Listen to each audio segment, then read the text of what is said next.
I'm not going to say a single word about the Tennessee Titans record against the Indianapolis Colts because I was a punter, and there's no reason for me to talk about that. With that being said, we did not punt much against the Tennessee Titans, so you probably have no clue who I am to begin. Look, I'm unstoppable. Forget your defense, nothing but an obstacle. Run it back, switch it up, call it audible. Serving up them Hail Marys till the game over with the showstopper. So hot, you gotta blow on it. I said I'll huff and I'll puff, then I'll pass to my left while I'm looking to my right. Hit him right in the chest. It be looking like magic, better give me the throne. I ain't talking about Patrick, but I rep my home. I'm never at the end of my zone. I'm bad to the bone, eating up these pig skins like they chicharrones, and you a douche cabron. Mira, mira at the mirror on the wall. I'm the greatest of them all. They gon' put me in the hall. Your name is only written in a bathroom stall. Quit your stalling and make a play. My drive too long, pop the clutch, I don't pump the brakes. I know what it takes to gain the muscle, get rugged. These butterfingers be fumbling, squash a scrimmage and rub it in Robitussin. How I give them concussion, they see in double, they rushing and pass the shovel, the dirt and rubble, I bury them under it. Stay in your huddle and get 10 yards back, never turn your back. I'ma pull your flag, I go full contact, out punch, out kick like a shotgun. Welcome back, everybody. Welcome back. Welcome back to the HorseShoe Mob Podcast. I know that Austin is not with us this evening, but I'm sure you're asking, who's this fella? Or if you already know this fella, you'd be like, well, we have Acosta on here. But you know what? We're going to get to that in a second. So before we do, first off, going to need to go ahead and just make sure that you know that you are now watching the HorseShoe Mob Podcast. We're talking to you everything Colts and making sure that we're slandering some Titans in there. You know, like I said, hey, by the way, happy retirement to Sadiq Charles, who randomly retired after drills today. So good luck with that. But yeah, I'm glad we can go ahead and just have that covered for this evening. In the meantime, let's just go ahead and just get to the guys so that we can get to our very special guest this evening. We have with us Josh Sr. What's good? All right. We have Harish Nakala. Yo. All right. And I'm Chris Jackson, as you know. But yeah, let's just get right into it. All right. Because like I said, we got a special guest on here. Very special member of the family. This is my fault. Because the thing is, we've been talking about having him on here for a minute, and I dropped the ball on that. So you know what? I'm man enough to say, my bad. So without further ado, we have the Sick Podcast Anvil Show's very own Acosta Medrano. Welcome, family. Welcome. Appreciate you being on with us. Yeah, just if anything, for those who do know. For those who don't know, tell the people about yourself and what you do. Tell them how you became a fan, and yeah, just tell the people about you.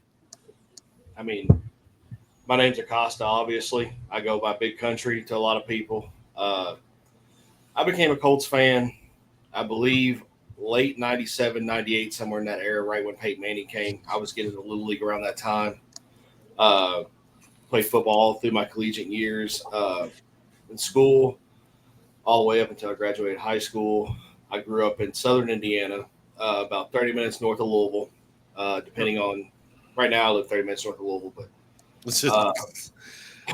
But growing up, I was probably about an hour from Louisville, still in southern Indiana, a little town called Marysville, Indiana, a little farming community. Love it. Love the country lifestyle. But no, I became a fan watching, obviously, now Hall of Famer Dwight Freeney a lot. I studied him a lot, as a kid, playing that position a lot.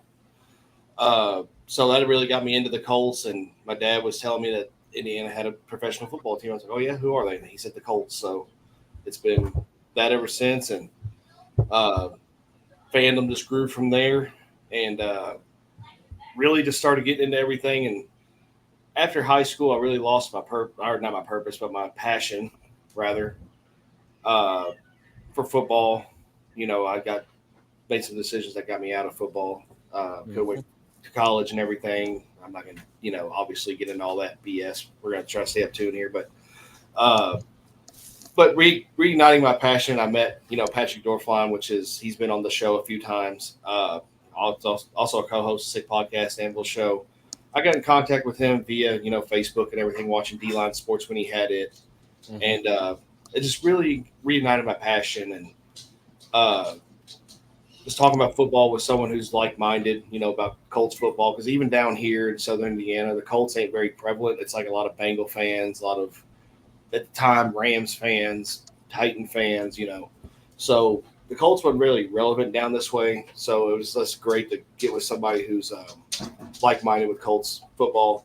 And then it just grew from there. I mean, he needed a tailgate spot.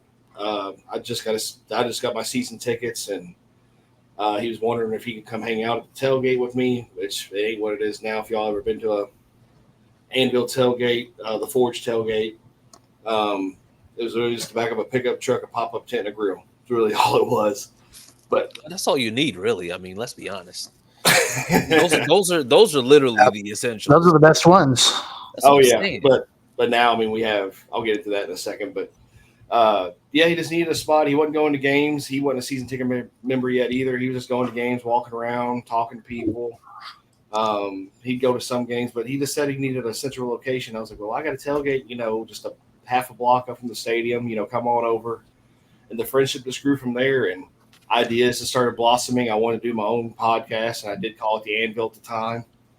And around that same time, my first show as the Anvil was with Claude Wesley Oliver, who's also our co-host on the Sick Podcast Anvil Show, who's also here for a couple times. And my first show was actually going to be with him as a special guest, and I brought him on, and then Pat, I brought Pat on as well, the three of us, and boy, it just, for some reason, it just took off, and the rest is history. We just developed this chemistry together, and became a brotherhood. Obviously, I look back now, and it's crazy how far we've come. That was going on 2.5 years ago now, so a lot's happened. We started a tailgating little venue outside where we originally had our tailgate there on Meridian Street. Got an RV now. We have an Anvil that people can actually come out and hit. We take Anvil shots off of it. It's just a good time, man. And now this year we're officially in touchdown now. So it's just a dream coming to fruition. And, with people I consider my brothers now, and such a short amount of time. And it's just great, man. My passion got reignited, and I couldn't be happier with where I'm at. No, that's amazing. That's awesome to hear, because, like I said, it's always good to hear about it. So, that's awesome. So, well, first off, once again, welcome to have you. Once again, my bad. No, your fault. You're good. Yeah. So just want to go ahead. We make sure that we put that out there. And before we go any further, because I said, since you did that, all of us got to take an Anvil shot. Oh, two Anvil shots. Oh, hey, whoa! We're taking shots. Yeah, we need to, at some point we got to set that up. Oh well, if y'all ever in Indy, we got to do it right. We're not just gonna do it here. You got to come to the Forge tailgate. We'll do an Anvil shot off the Anvil. Okay. Gotcha. Yeah, we're all planning a trip to meet up together down there anyway, so that'd be a great time to do it. Hey, y'all have a spot there, to come party and eat. I got a menu set up and everything. I'm actually the cook. Me and my buddy Daniel, we're gonna be cooking up some great food. Like week 1, we have Texas style brisket sliders with coleslaw and mac and cheese and stuff. Man. So. Jesus Christ. Okay. Coleslaw, mac and cheese. Week 1 might be. I don't know too much about the coleslaw, but we ain't gonna talk about that right now. But we're gonna talk about that later. Okay, coleslaw's never been my thing, but you know what? Like I said, everything else sounds immaculate. So so we're just gonna go with that. Special. And by the way, just want to say welcome into Austin. Austin is with us now, so welcome, Austin. Appreciate you. Yeah, what's up? So like I said, before we go any further, make sure that you are going to www.fanbattlesports.com. That's where you can go for all your Colts related things. Of course, you can see the other AFC South teams, but you don't go there for them. You go there for us, and we appreciate y'all for that. So definitely make sure that you're going to www.fanbattlesports.com. That's where you'll be able to see articles, past episodes, bios, all that good stuff, just so that you can go ahead and just keep up. So without further ado, let's just go ahead and just get right into it. Akasa, I know that you were just at training camp this past weekend, right? Absolutely. All right, fantastic. So we're gonna pick your brain because I had a chance to see it, you had a chance to see it. So the training camp impressions so far. And like I said, I'm going to start with you just based on what you've seen. I'm going to say even just over this past weekend, like what were some of the things that you've seen, like some of the things that you have seen that have been concerns that maybe are just like, oh, okay, that shouldn't be a concern now, or just what have you seen so far? Believe it or not, brother, is a lot. There's been a lot of really hiccups, a lot of rough spots. Last Sunday when I was there was not a very good training camp. Anthony Richardson was out throwing his receivers by 5 to 7 to 10 yards, even on the run, which he's known for. Mm-hmm. Defense was offsides a lot of neutral zone infractions as well. Offensive line, several false starts. It's just, I'm glad that this is actually happening now rather than later. They're just antsy. It's not, they haven't had the pads on for very long. They're just antsy. They're ready to go. They're fired up. Obviously, we've seen Pitt, into a couple scuffles too. Everybody's just antsy, man. It's just early training camp days. But now the time before that, there was a lot of promise. Anthony Richardson was dialing it up. Obviously, A.D. Mitchell looking great. Defense is looking shut out. Hopefully, they keep that energy throughout the season because I know they tend to slow down a little bit. Hopefully the offense can, handle that a lot more because the defense was obviously on the field a whole lot more on the field than offense was last year and previous years, actually.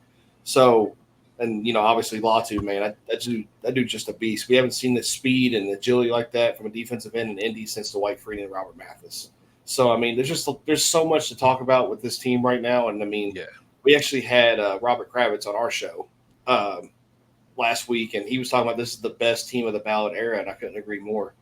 The talent's there. I mean, we have a chance to go far, but I mean, we just got to work out those little kinks, the things that's going to cost us games in the long run. So as long as we work on that, and they're diligent enough, we're good, man. We're going to be really good. Training camp is looking promising overall, though. They had one bad training camp day so far, in my opinion, which I'm not worried about. You're going to have hiccups. Yeah, no, absolutely. And like I said, I asked because you had the chance to see it. You had the chance to kind of witness it based on like what you've seen.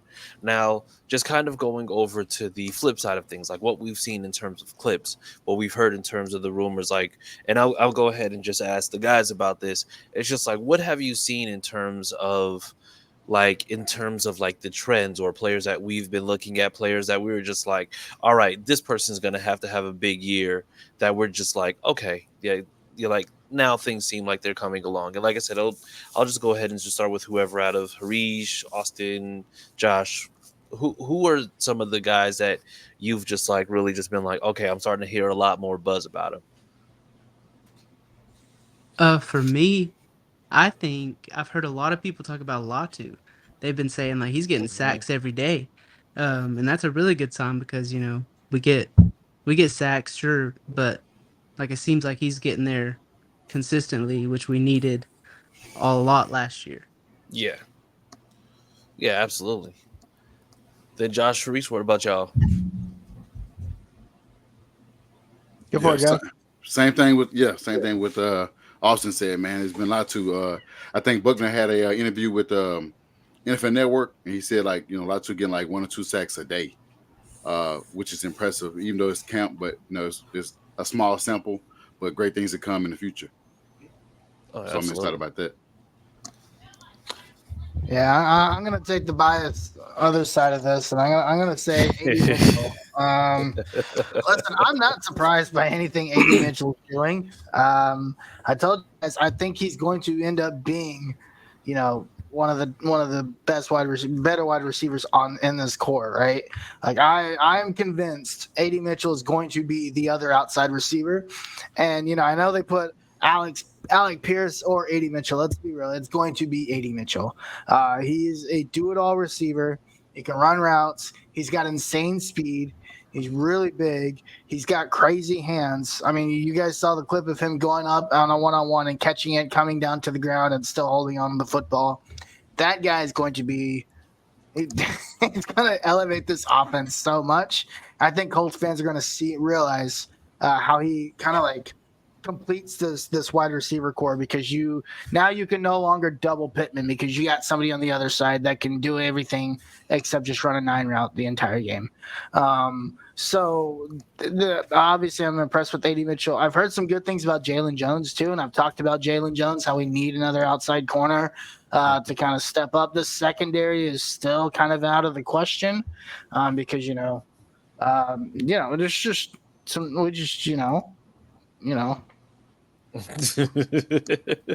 But we like the group we have. Okay, we know. I mean, there's just so much good about this secondary. So it's good to see Jalen Jones doing well. I think for Latu, it's not more that he's getting a lot of sacks. I think the bigger thing is Anthony Richardson called us out is like he's getting there. He's providing pressure, and the sacks are great. Like I love hearing that he's causing sacks. I heard she wasn't sacks last year. I heard she was pressure, and hearing that Latu's able to jump off the line. There's a couple clips up there.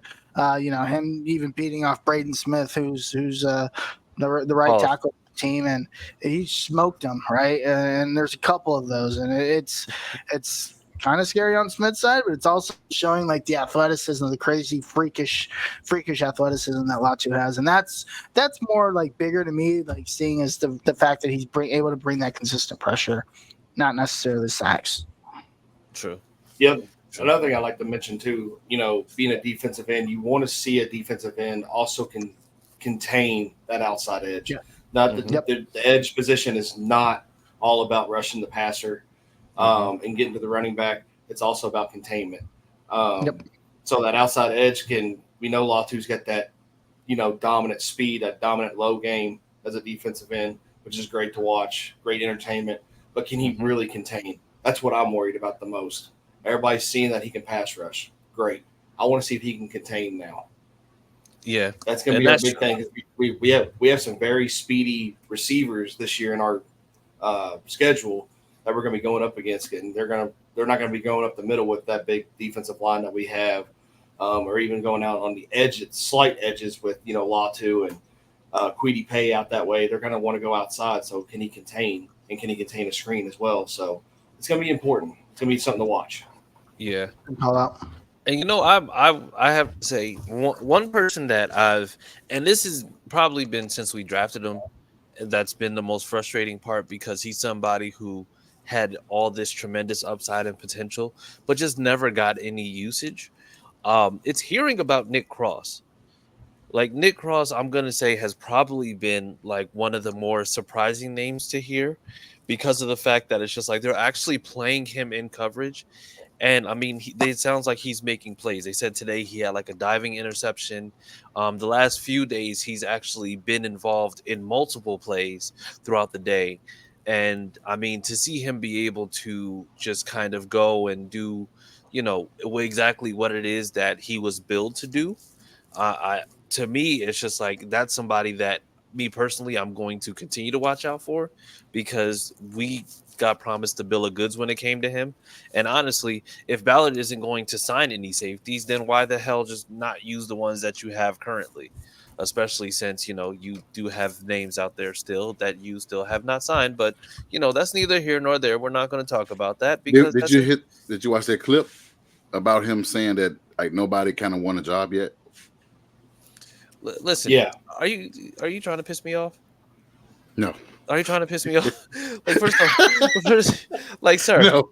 But that's good shit right there though, because I mean, dude, let that man get his chip on his shoulder. Let him go out there and compete now. Yeah. I mean, it's only been a week, right? So I mean, we're very early in this. No, it's been 2 weeks. It's only been a week. So we're still very early in this training camp. Yeah, training camp is going by so quick though. Yeah. Oh wow, it has been 2 weeks. Just kidding. It has been 2 weeks. So we're still. I think we'll find out a lot more about like where guys actually fall in probably after this weekend. I think we start joint practices tomorrow because I haven't seen anything the first 2 days this week. We normally start Wednesdays, so I'm also curious to see what it looks like against other teams because I think that's going to be a better, just going to be a better show on what this team has. But there's good, there's bad, and also, I've been arguing on Twitter because that's what I do best. You got to calm down, man. Like it's training camp. Like if AR goes 5 for 11 one day, it's not the end of the world. Like that's the other thing that people have. He's still only really played like maybe 4 games, and I get he's a second-year guy. Like this guy doesn't have a lot of playing time still. So yes, he's gonna have days where he looks like Superman because he's an athletic freak. And he's going to have days where he looks like not Superman because he's still young and he's still learning. And, there's still a lot going on. But I love the confidence that he exudes. I don't know if you got a chance to watch the interview that he did with Pivot yesterday. Pivot podcast. That was an excellent interview.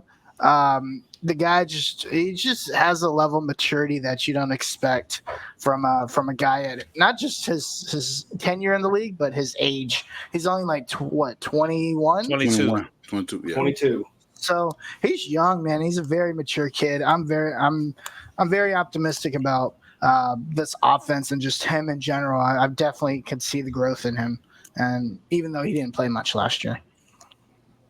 Yeah, and I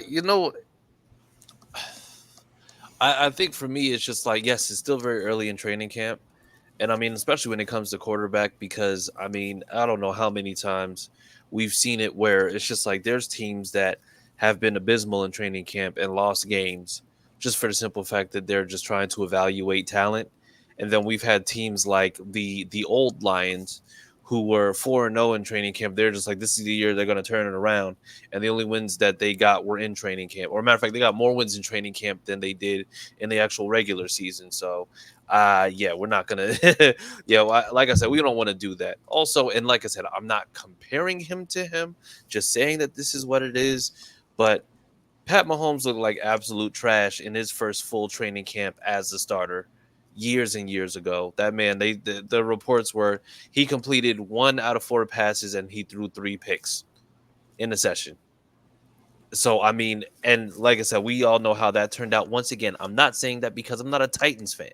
Okay, I'm not going to compare our quarterback to Pat Mahomes because you're not because they were stacking the box with Derrick Henry. So let's just not do that because that's weird behavior. That is weird behavior. So we're not going to do that.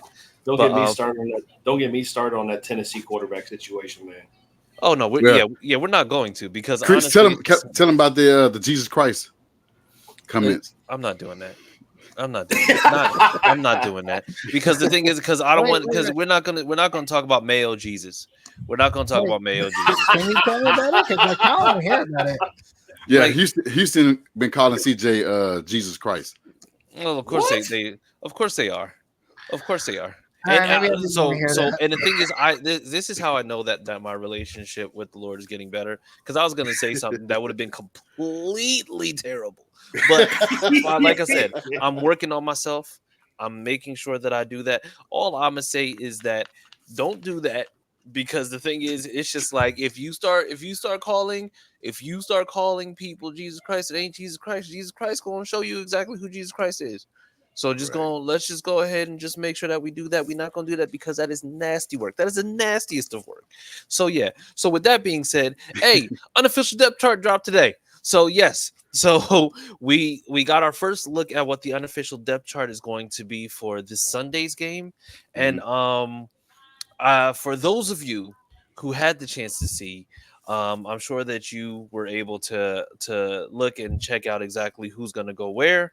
However, for those that didn't, some of the names that we see here, and mind you, these are just some of the guys that you'll see just starting out. Of course, Michael Pittman, wide receiver 1, because he's always been wide receiver 1, right, Harish?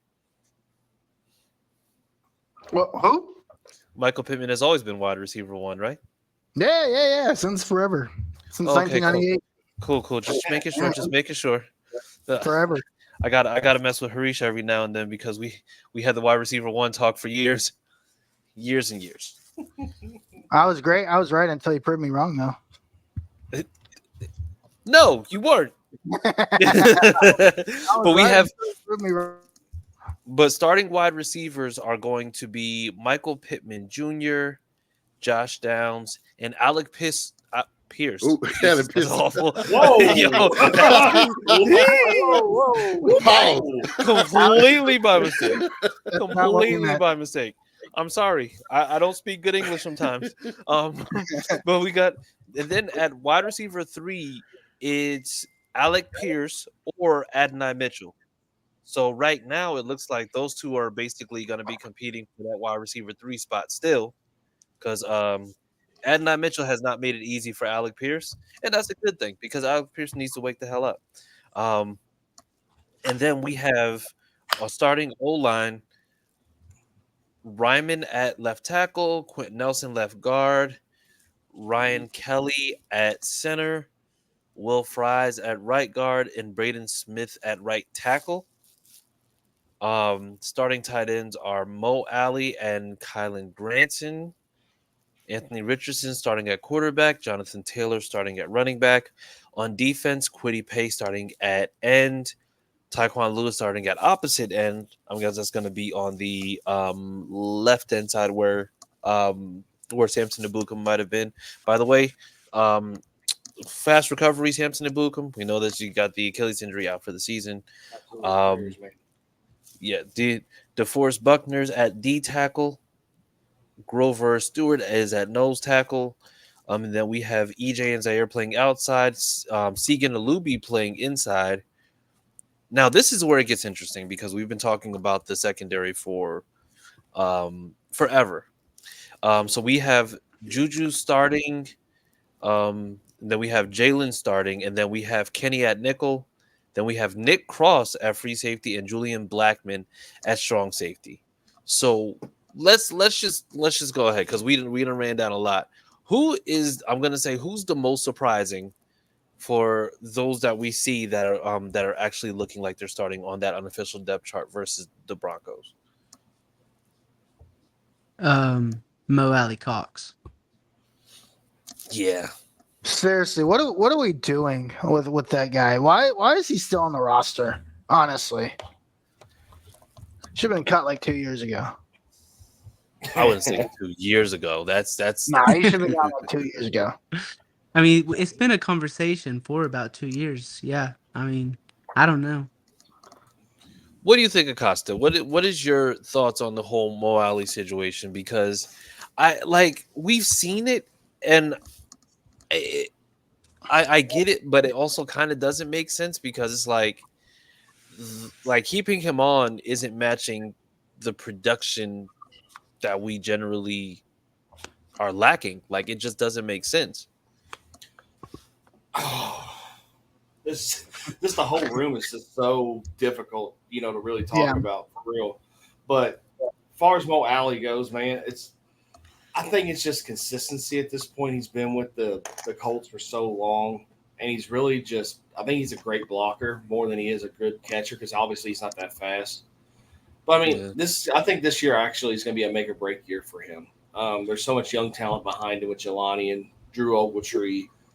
Shout out to Drew Ogletree, by the way. That's my boy. So, but Kylan, he's not no pushover either, being as small as he is, being that smallest tight end in the room. I mean, the competition's just there, man. And Mo Alley Cox I think his time's just, coming to an end in Indy, regardless if it's like a release or a trade. I think it's just consistency at this point. He knows the offense well. He's a great blocker. He does come up, I ain't going to say clutch, but he comes up with some good catches sometimes. But, his yards after catch are not that great, which we need to see from these size of tight ends. But yeah, I mean, I think his time's ending in Indy pretty soon, unfortunately. Yeah, because I was going to say, it's just like, even if he does prove something, it would have to be an absolutely spectacular year to even warrant having him on still, because I believe it's just he's 30 with a contract that he hasn't played up to. I mean, like I said, it's just it would take probably, hell and high water for him to stay on past this year, because I mean, behind him, you have a bunch of guys who are under, 26 gunning for that spot. So, I mean, if you're not really proving anything, anybody can basically take that spot if you're not really doing anything at all. Mm-hmm. I do think right now on the chart he's only starting because I think Johnny's still recovering. I think Mallory is still recovering. So he's just by default he's the top guy. And I think Ogletree missed a lot of time and got suspended, so like this. So they not gonna thrust him in the starting job yet. Yeah, but you know what? It's funny that you mentioned all those guys because I think the only person who really has kind of struggled a little bit at times to find their footing was Jelani Woods. But I mean that's coming back after not really having anything football related for as long as he did. Right. And I mean, it's just like it's having to establish that chemistry. Whereas somebody like Granson had the chance to play with AR last season. Right. Mallory had the chance to play with AR last season. Even Mo Alley had the chance to play with AR last season. Now, to me, the leader in that group is going to be Kylan Granson because, I mean, he was able to kind of play with him consistently going into the chat as well. Mm-hmm. So, I mean, it's hard to kind of gauge exactly where it is that, this group is. But if I'm being honest, I feel like Juju Brents is going to be the surprising one in this group because I think you give him a chance to kind of play with the ones. And I mean, Denver doesn't necessarily, I think they still have, what's the name? Cortland Sutton, I believe. Yeah. Like, if he gets the opportunity to play against somebody like him, I think that's going to be a good indication of exactly where he is and what it is that he's going to be doing or what he's going to be capable of. So, I mean, I think that's going to be a good indicator of what we have in corner. Because we might just all be overblowing it when it comes down to the fact that, we need veterans in the secondary, especially if he comes out and he balls out this week. I think he's going to basically start to solidify himself as a guy who could easily come in at cornerback and just say, hey, I'm here. So that's what it is. I mean, definitely. I mean, mark my words, Juju Brents will be our guy at cornerback. It's just you got to give him time. Oh, yeah, I mean, for sure. The time right now is just the name of the game right now is just patience with this young core. And I really think after what happened, what conspired, really, Nick Cross, man, like I'm expecting big things from him. After what was said, these players are just so competitive. You know what I mean? Yeah. Being a competitor, hearing that type of thing, because we don't know what's being said in the locker room. One-on-one with these guys either. We don't know what Gus Bradley is telling him either. And with all with obviously all due respect to him, but it's just like that's going to put a chip on his shoulder. You know what I mean? So I'm not going to be surprised if Nick Cross shows out a little bit this year. Yeah. I think the other interesting thing is the other defensive end spot with Taekwon Lewis and Dio. I think that's going to be very interesting. Obviously, with Samson and Bukum out with the Achilles, Taekwon Lewis is getting another opportunity, and we've seen Taekwon do some really good things at that spot. But we also seen Taekwon Lewis get really hurt and the last 2 years, right? And again, freak injury things, it happens. I'm a big Taekwon Lewis guy, so I love seeing that he's back there at the top, climbing back up the mountain once again, man. Taekwon Lewis. And then it'll be interesting to see if they, what do they do with Latu? I mean, they got him listed behind Kwity Paye. I thought that was very interesting. That they wouldn't have him listed on separate sides, but I guess it's just week one, and we'll see how things play out. But hey, Taekwon Lewis climbing up the mountain again, and then the inside backer is very interesting. Olubi getting the start there, so we'll see how that pans out. Yeah, you know what? It's the linebacker spot outside because we talk about speed, we talk about Zaire, but I think the one thing that we kind of just overlooked was that inside backer. And like I said, in this 4-3, it's just like we're probably going to be seeing a 4-3. That Sam spot is going to be just very important because I'm pretty sure that Grove and Buckner are going to make sure that they're just clogging up the middle.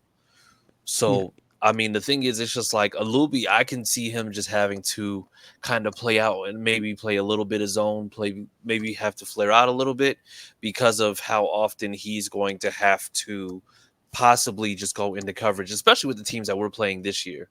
Because, I mean, we're going to be playing against teams that, have the running backs to be able to do it. I think we play against the Lions later in the year. And, I mean, you look at the Lions, you got Jahmyr Gibbs, who is a home run threat in the run and the passing game. And then, we still have to go against guys like, Tony Pollard or, whatever it may be in regards to those running backs, Joe Mixon. So, I mean, we're going to be going up against people where that linebacker spot is going to have to make sure that they are well-versed, not just in tackling, but also in coverage as well. Seeing as how if the run is successful, they're going to have to do something else. I mean, it's all going to come down to coaching. Oh, yeah. Gus Bradley is going to have to really dig deep in his defensive playbook this year. We talked about it on, the Anvil show and everything, that Gus Bradley could be on the chopping block after this year. He's got to start changing things up. I mean, we didn't hardly blitz at all. We didn't blitz hardly at all last year, right? So it's just like, if you're not going to blitz, heavy containment is what you have to do. And the receivers line up 10 yards, or the backs line up 10 yards off of the receiver is unacceptable. Absolutely unacceptable. Yeah. And, because, even in Little League, you're taught to check a receiver at the line during a pass play. It's just what it is, you know what I mean? So it's just like, come on, man. Like, it's fundamental things. We got to get this shit together. Yeah. I agree, man. Yeah. And that's why I'm because I was talking about this earlier today, how, Gus Bradley, I think deep down he knows that he's kind of coaching for his job because, like I said, we can talk about the sacks numbers all we want. But the problem is that those sacks amounted to nothing. I mean, yeah, it's just like you break a franchise record, fantastic.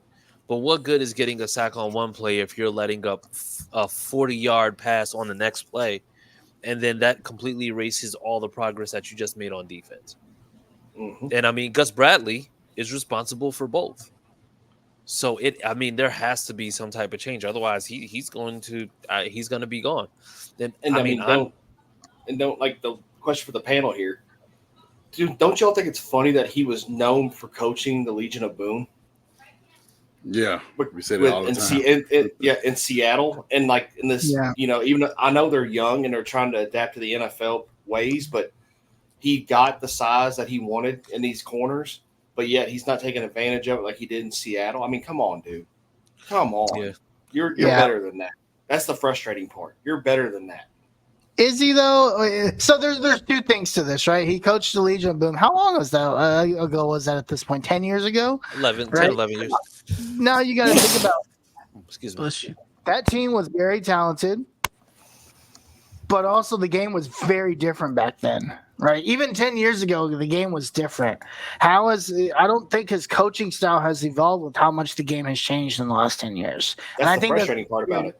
That's the big indictment on Gus Bradley is, he's got all these big corners. The problem is, big isn't speed, and every wide receiver you face is like, runs a 4.3, 4.4, 4.5. Hell, there's one now that runs a 4.2. So it's like, these big wide receivers jamming guys at the and then the rules have changed so much. So.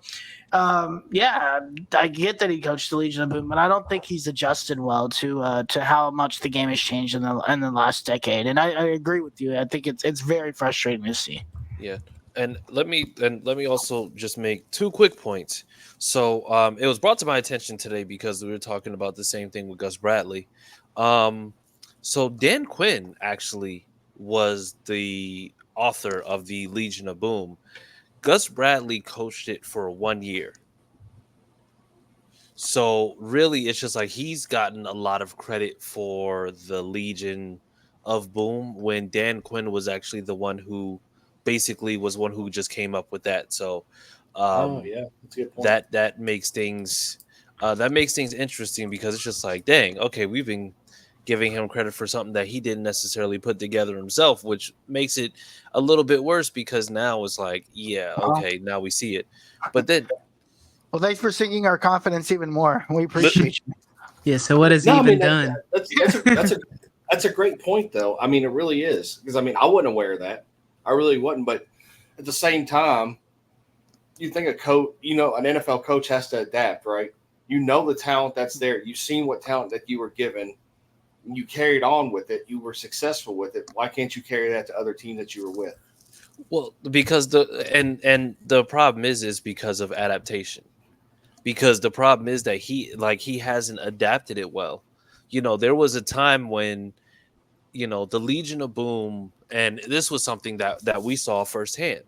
We saw that the way that you attack the Legion of Boom is that you get smaller, speedier guys to go ahead and just, pit up, or I'm going to say work around the defense like the same way. And, of course, we're going back. T.Y. Hilton, for example, going against that same Legion of Boom, he was able to kind of weave in and out because he was a smaller guy who was able to catch the ball in stride, and he was able to make sure that he was fast enough to get past guys like Sherman and Chancellor, but then he was also shifty enough to make sure that he's weaving in and out of that cover 3 as they're playing it.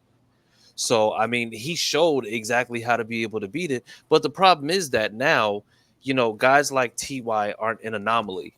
T.Y. used to be just somebody. It was T.Y. and Deshaun Jackson and maybe, 2 or 3 other guys who were just like smaller speed guys. Now, everybody's fast. And now you can't really play defense like that. You pretty much just have to make sure you just cover them and then you just play in stride. But the problem is that now this defense that he's running is designed to be a more physical defense where you can just let them play on their own. And that hasn't translated over 11 years later because the game is different now than it was in 2013. I mean, you definitely got to be more strategic in your play nowadays. Oh, absolutely. Absolutely. And there's really no strategy other than play cover 3 and then everybody just stay in their spots, and then wherever they get the ball, wherever the other team gets the ball, they get the ball. So and you just have to hope Daryl Baker can tackle. See, it's simple. That goes. I mean, that really goes into like the league as far as like officiating and all that type of stuff too. Oh yeah, defensive players are scared to play aggressive nowadays. Let's just be honest. Yeah. You can't be physical like you could 10 years ago, 20 years ago, especially 40 years ago. You can't be physical like that anymore. And it's that's a whole different topic. But it's a crying shame. It's a physical sport. It's meant to be violent. Yep. Yeah. Well, the thing is, you also have to remember that the league makes more money when Justin Jefferson makes a play than if Jalen Ramsey does. So let's just be completely honest. Untrue. That's very true. I mean, it's a very offensive focused league. Sure. Yeah. I mean, and I don't know who all here played football growing up, but I was always taught offense wins games, defense wins championships. Yeah. That's what I was a defensive minded guy. Yeah, but that's just what I was taught. And it is. I mean, you don't stop the offense, guess what? It's going to cost you a game. It's going to cost you a championship. So, I mean, it's just, but if you're afraid to be physical anymore, and football was always, to me, imposing your will on another man or another team, and taking their will from them. People are afraid to do that now, I think. There's so much great talent out there, yes. The game is evolving, yes. But you can't physically impose your will on another team or another man like you could 10 years ago. Oh, yeah, absolutely. Yeah, I think the rules have definitely changed for sure, and that's impacted that as well. But again, it goes back to adapting. There's still ways to do it. You just have to. There's teams that get it done. You just have to adapt. Yeah. Yep. But so with that being said, saying what we're saying, I'm gonna say who is a player that, and like I said, it can't be anybody that we've mentioned already. Who's a player that we would like to potentially see, I'm going to say, have a great rest of the training camp and potentially break into that starting lineup? Ooh, that is a very good question. Yeah, because I don't see anybody that. I'm going to cheat. I'm going to say Kylan Granson. I'd like to see him solidify himself as tight end 1 because I truly do think he is that good. I've been on the Kylan Granson boat, train, ship, car, whatever you want to call it, for a long time. ever since they drafted him. I was like, wow, if they can use him right. And I think it's a two-way street, right? I'd like to see him elevate them himself. I'd also like to finally see Steichen, which I think he's capable of, use him correctly so that he can have the opportunity to elevate himself. Because once you got a guy that can catch the ball, especially at the tight end role, and get you extra yards off the catch, you're just adding another dimension to the offense that the defense to worry about. And being able to catch the ball in space and get extra yards after the catch is what Kylan Granson specializes at. So that's the sole reason why Chris Ballard drafted him. And so I'd like to see Shane Steichen utilize him that way, and I'd like to see Granson be able to take advantage of that and elevate himself into more of a solidified starter for this offense, and bring yet something else you have to help defend, as if a defense doesn't have enough to think about already. Okay, all right. Fair. I like that. What about the rest of you guys? Yeah, outside of the guy I already mentioned, that's somebody else that I think. I mean, we didn't mention AD. Mitchell could possibly take over that obviously number 2, but I don't see anybody off this list that would change and should be starter. Okay. For me, it's not just one person for me. It's going to be the whole offensive line unit. Okay. They have with having JT and AR in that backfield, they have to do their job. And we drafted great players that are capable of doing that. We do have great players now who start for that line, but they have to prove it now. They just absolutely have to prove it overall. They have to improve. They did say we had one of the top offensive lines in the AFC. But as everybody knows, talk is talk until it happens on the gridiron, right? So It's just, man, like, get out there and prove it now. Like, be that best offensive line you can be. You have the size, you have the agility, you have the physical capability of being a dominant offensive line. Go do it. Okay. Austin? Yeah, so the guy I'm going to mention, I don't necessarily want him to take over the starting role. I want him to improve and be ready to play if we need him, and that's Dallas Flowers. I've heard he has made some good plays, but coming back from an Achilles injury is always, people have questions, and I'm just hoping that he continues to elevate himself, and when he's on the field, make plays. Okay. I'm gonna go completely left field. I'm gonna go Will Mallory. And only reason why is because with Mallory, I really do feel like last year, of course, was just it's an injury year. It's a little bit tougher. But the thing is, I think he actually could potentially end up being an X factor in the passing game specifically because of the fact that he does have sneaky decent speed. But he's somebody that, like I said, if he gets the reps, I believe if he stays healthy, he could be somebody who's just kind of shocking, who would be able to go ahead and just do actually pretty decent numbers in the offense. So for me, I hope that Mallory stays healthy. So, hopefully he ends up being able to, just take that spot. So, or not take that spot, but it's just hopefully just work his way up the depth chart and, like I said, just hopefully take Miley's spot. Yeah, that's the spot. Okay, take Miley's spot. Did you also notice, Chris, at camp that there was a lot of 2 tight end sets that we're doing this year? Oh yeah, absolutely. Yep. And I mean that's a Steichen thing. We know that's going to happen because we have such a deep tight end room as well. He's planning on keeping quite a few tight ends for this double tight end set. You know what I mean? Yeah. So I mean, it's they're going to have shared roles, but it's just who's going to be that guy? That's going to be the question. Absolutely. Oh, and Teresa says, "What's up, Chris and Acosta? What's going on? What's going on?" So, as far as the actual information goes, or as far as what we have, it looks like I said, I training camp. I think this first game is going to be very telling. I hope that we don't have a situation like what we had with Mike Strawn, where we just literally just get to see guys in preseason and then we never see them again. So, I mean, they end up in the practice squad shadow realm. But I mean, ultimately, like I said, we'll see what happens.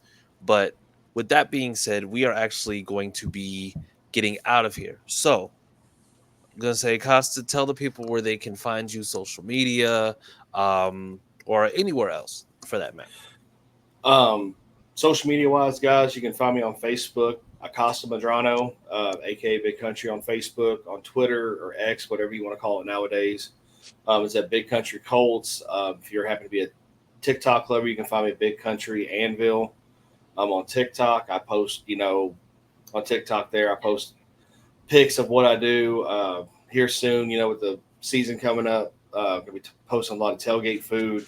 A lot of my videos right now having to do with chugging beer. not gonna lie. I love, I'm obviously a beer drinker. I'm drinking some right now. So, but just hit me up, guys. If you happen to come to a game, hit up the Forge Tailgate in Touchdown Town this year. Come have an Anvil shot, have some awesome food. Be sure, like, subscribe, follow Sick Podcast Anvil Show as well. Got to give my own boys a shout out. Great group of men. Glad to be a part of them. But yeah, man, we're just looking forward to the season and seeing everybody. All right. And fellas, tell the people where they can find you. Yeah, you can find me on Twitter at CookieAustin2. Okay. Parish? Yeah, you can find me on Twitter at the Uncle Gandhi. And then also, obviously, you can find me and my boy Tim Wayne on the Thursday night show, Longhorn Fan Battle Podcast, where we've got a lot going on this week. Find us there on Thursday nights. And then find me every now and then on the main show on Sunday nights. Football season's back, so there's definitely lots to talk about all over the Fan Battle Network. So definitely tune into all of our shows there as well. All right. Josh? You can find me on Twitter at Who Is Josh Senior. All right. And you can find me on Twitter also at CJ Colts Fan. Make sure that you are tuning in. Other than that, people, have a great rest of your week. Stay cool. Anybody who's dealing with inclement weather, please stay safe. And we will talk to you next week. Oh, wait, Acosta, I think you're muted. I actually have one more thing before we get out of here. Yeah. One more thing. Uh-oh. Go Colts, baby. Oh, he's shotgunning. Okay, there we go. There I it was is. expecting it. I was expecting it. Cheers, Yeah. everybody. There we go. Look, now you can go to sleep on a good note, right? Take a well-concentrated nap. Well, listen, people, on that note, we are definitely out of here now, so have a great rest of your evening. We will see you later, and as always, please remember, Sam loves Jalen Ramsey.